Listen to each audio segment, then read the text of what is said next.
We focus on history,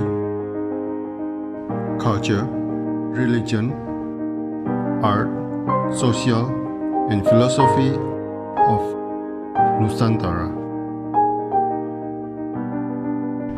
Here, in the presence of Nusantara, we were made to be forgotten about the goodness of ourselves. Because negativity seems to be more interesting for us.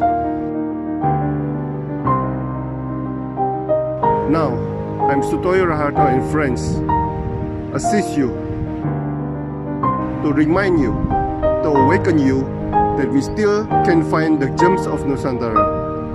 They are the great sights of Nusantara.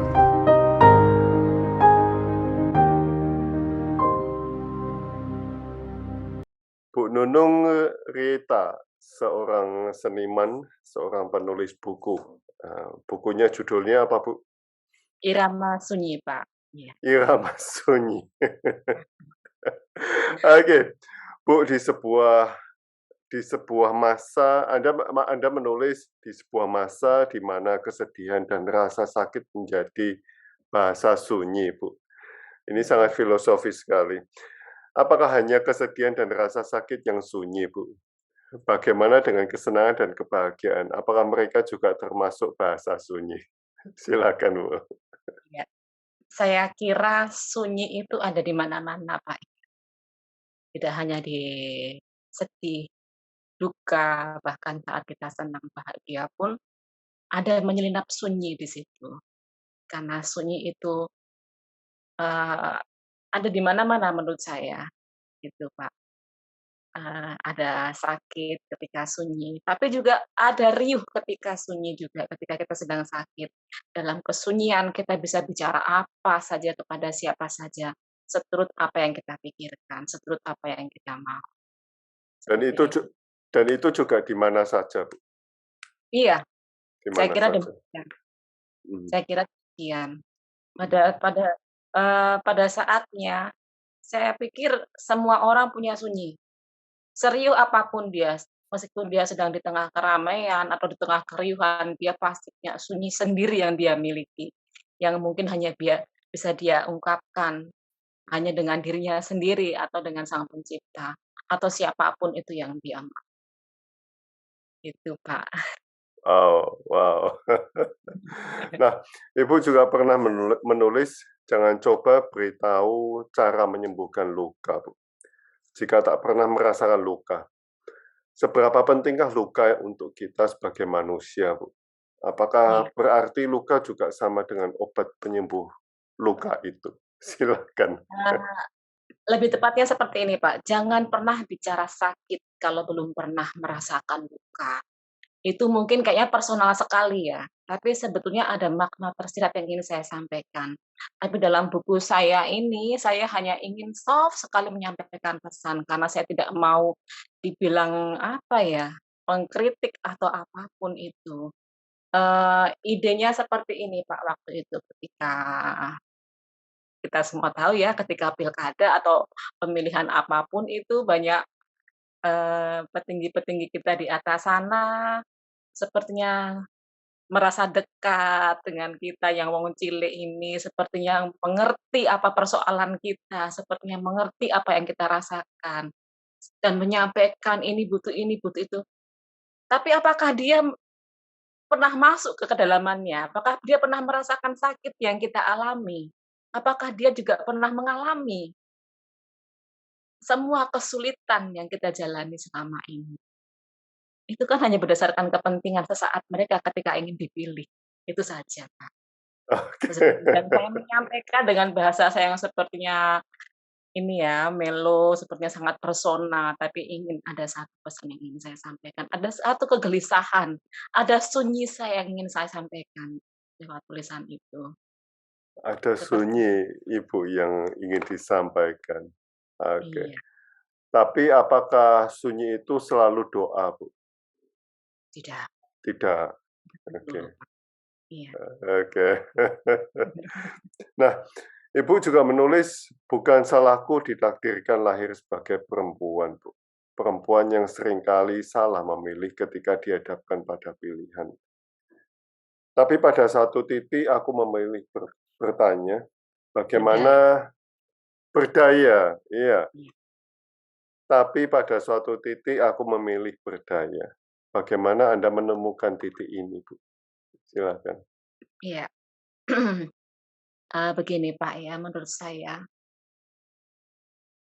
bukan tidak menyebut diri saya feminis, saya hanya ingin berbicara sebagai perempuan dan ingin menyuarakan perempuan-perempuan yang mungkin memiliki sunyi yang ingin disampaikan, tapi tidak bisa tersampaikan. Seringkali perempuan perempuan tuh memiliki kekuatan sekaligus kelemahan, yaitu hatinya.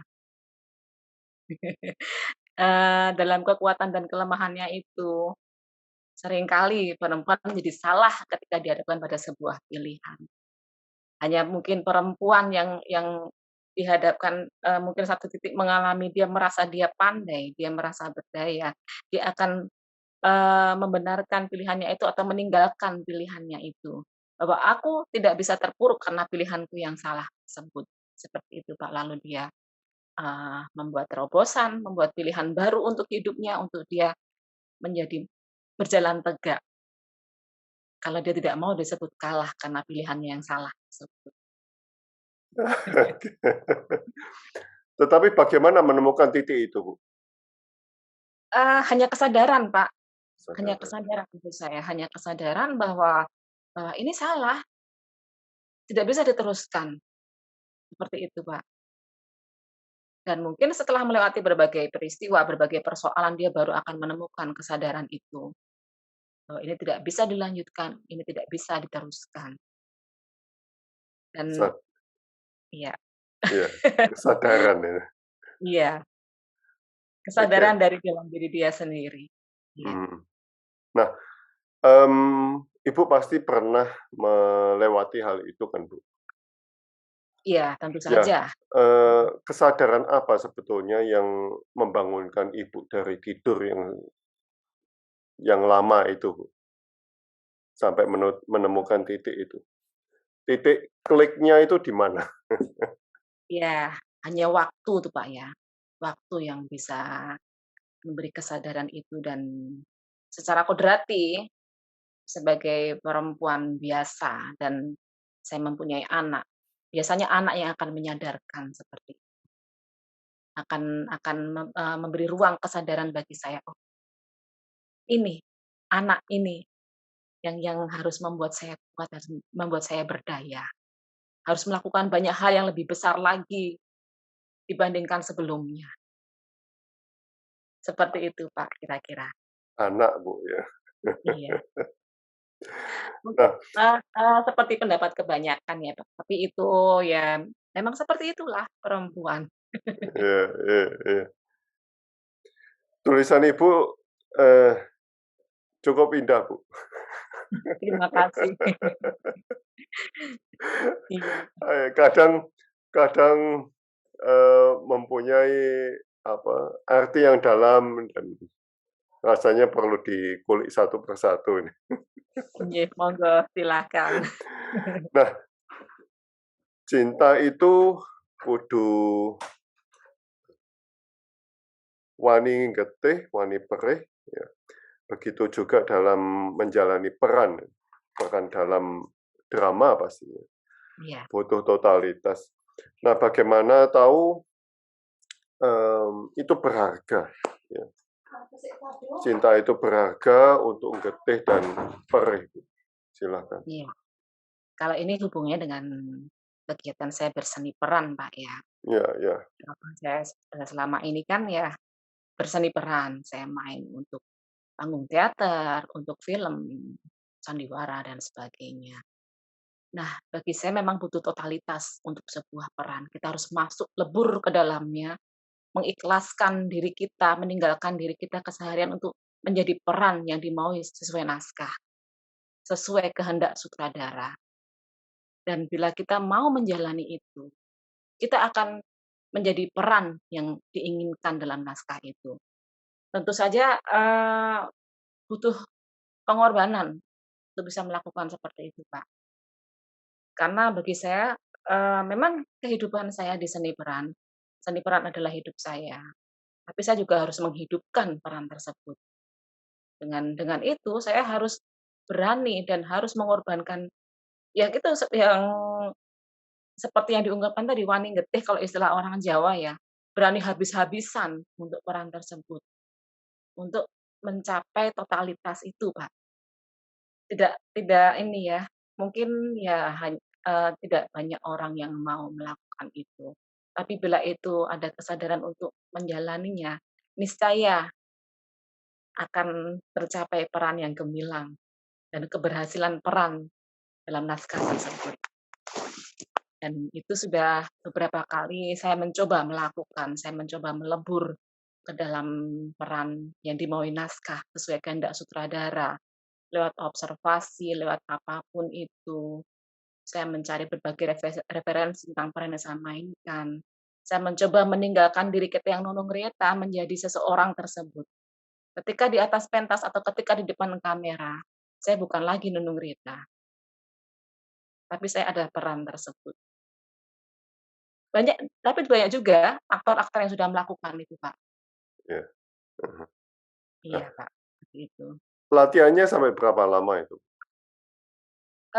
Biasanya kalau untuk panggung teater, tapi tentu saja selama pandemi nggak ada panggung teater, Pak, ya. Mmm, Bisa sampai 3, 4 bulan untuk maksimal 2 jam pentas, itu oke. berlaku sampai 4 bulan.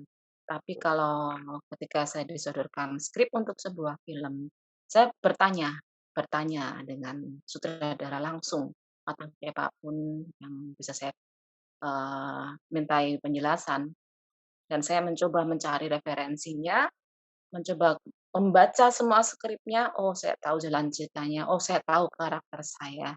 Saya memainkan dalam imajinasi saya, lalu saya coba, seperti itu, Kak. Sewaktu persiapan main itu, sewaktu di panggung, itu langsung bisa klik, saya menjadi itu, saya menjadi ini, Bu? Selama ini kebetulan ya, Pak, ya, kebetulan eee, dan banyak sih, banyak saya mendapatkan peran sesuai yang saya inginkan dan sesuai karakter saya yang bisa saya mainkan.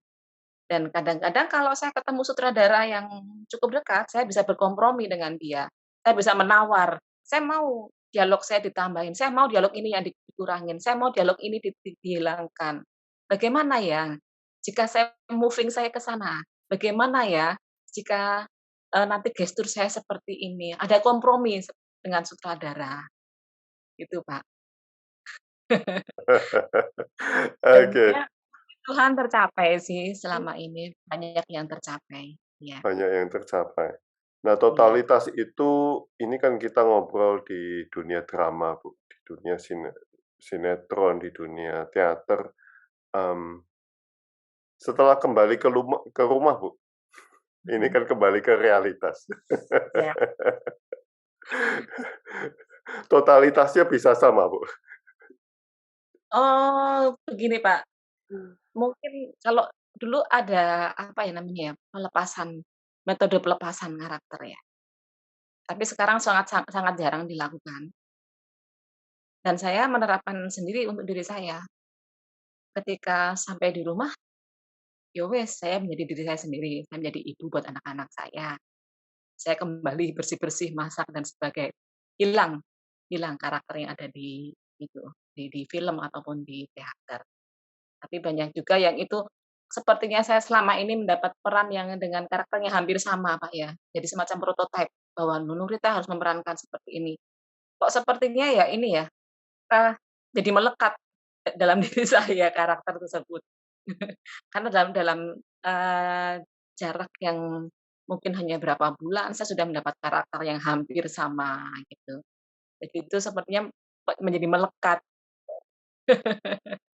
Menjadi melekat, oke. Biasanya memerankan apa, Bu? Eee, kebanyakan peran-peran yang frontal ya, peran-peran yang frontal, yang ada sedikit psycho, ada Oh, yang memberontak, seperti itu. Oke. Dan terbawa juga, Bu, di dunia kenyataan, di dunia Eee, realita? kadang-kadang Kadang-kadang. kadang-kadang kadang-kadang, Pak. Tapi itu ada ini juga, saya menjadi ini ya, menjadi misalkan ada sesuatu yang tidak beres dengan sebuah keadaan, saya Heeh. langsung spontan mengungkapkan ketidakpuasan saya, gitu. Nah, Bu, Irama Sunyi, Bu, sebuah judul ya, buku Anda, Iya. Bu. Kapan irama itu tidak sunyi lagi, Bu? Menjadi rame, menjadi, eee, ya, kapan itu? Nggak sunyi lagi. Iya, begini Pak, bagi saya ya, kehidupan sendiri itu adalah kesunyian.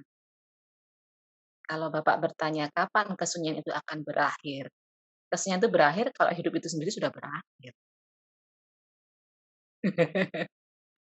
Seperti itu Pak, menurut saya ya. Sewaktu kehidupan itu berakhir, kesunyian berakhir. Oke. Karena kita nggak tahu sehabis itu rame apa sunyi ya, Bu, ya? Eee, ketika kita berasal dari sunyi, akan kembali lagi kepada sunyi. Tapi sesungguhnya kehidupan sendiri itu sunyi. Karena banyak sekali, mungkin Bapak sendiri juga merasakan ya, maaf jika saya salah, pada satu titik mempunyai "sunyi" dalam tanda kutip ya, yang tidak bisa diungkapkan dan hanya bahasa kalbu Bapak sendiri yang memahami. Mungkin saya kira juga setiap orang juga akan merasakan seperti itu, mohon maaf kalau saya keliru. Intinya kembali ke hati kita ya, Bu. Iya iya. Wow. Terima kasih Bu Nunung untuk sharing-nya. Iya, saya juga Iya, ingin sharing juga, Pak, dalam buku ini saya ingin bercerita heeh. bahwa waktu mempertemukan saya dengan sebuah, eee, lembaga atau yang menjadi sekolahan bagi anak-anak berkebutuhan khusus milik Yayasan Helen Keller yang diasuh oleh suster-suster PMY. Kebetulan ada di dekat tempat tinggal saya. Suatu saat dia bilang, anak saya yang kecil, "Mama, adik punya teman baru namanya Benik," gitu kan. Terus, "Siapa itu Benik?" "Itu yang sekolah di sana, Ma." Gitu. Saya mencoba telusuri, kok anak saya punya teman baru, dan itu asing bagi saya namanya. Ternyata anak itu tinggal di asrama Helen Keller, dan setelah saya masuk ke dalamannya, sangat luar biasa, Pak, anak-anak berkebutuhan khusus ganda. Maaf, mereka tidak bisa melihat, tidak bisa mendengar, tidak bisa bicara, ada kebutuhan khusus juga dalam fisiknya, tapi mereka bisa berkomunikasi satu sama lain. Itu, Tuhan itu sangat gimana ya menurut saya, dan saya hanya bisa sebagai perempuan hanya bisa mengeluarkan air mata melihat itu. Dan Tuhan mengizinkan saya dekat dengan mereka, dengan suster-suster pengasuh di sana. Lalu maka inilah inspirasi inspirasi, menjadi inspirasi dalam buku ini. Bahwa mereka tidak pernah ingin dilahirkan ke dunia, dan tidak pernah bisa memilih siapa orang tua mereka.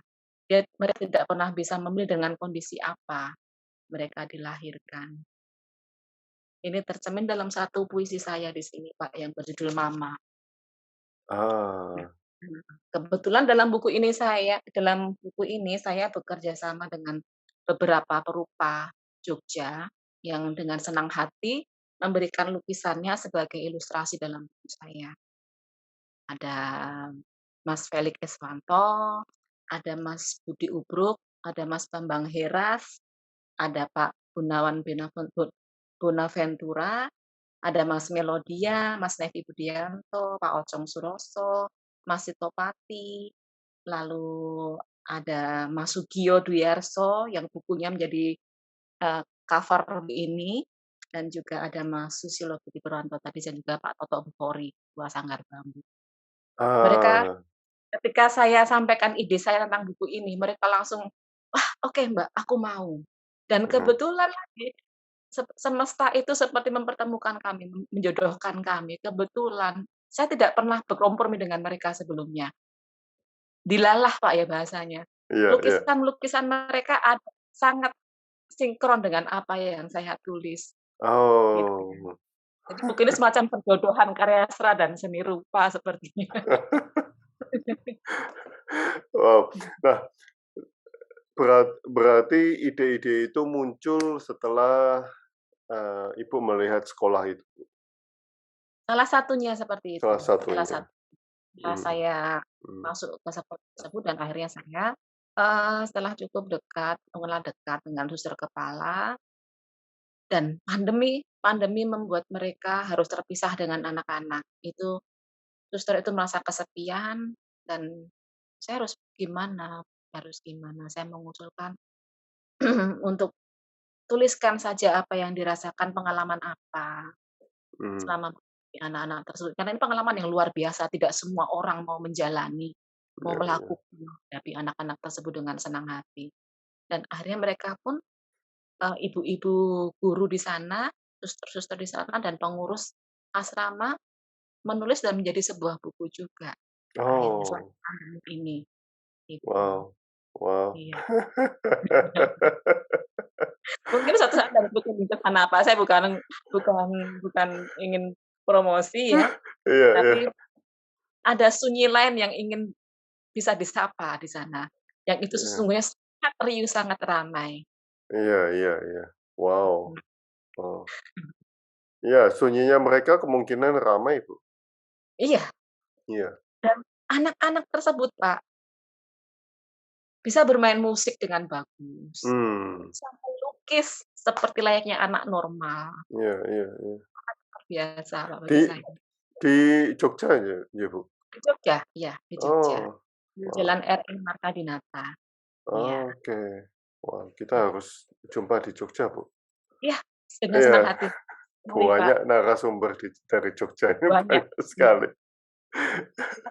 kita tuh nanti, iya. Iya, siap. Terima kasih, Bu, untuk waktunya, Iya, sama-sama, Pak. untuk sharing pengalamannya. Iya, terima Matur kasih nuwun Bapak sangat. juga. Sampai ketemu di Jogja, Bu. Iya, saya tunggu nggih, Pak, nggih. Ya, nggih, matur nuwun, Bu. Sami-sami, selamat Selamat pagi. pagi.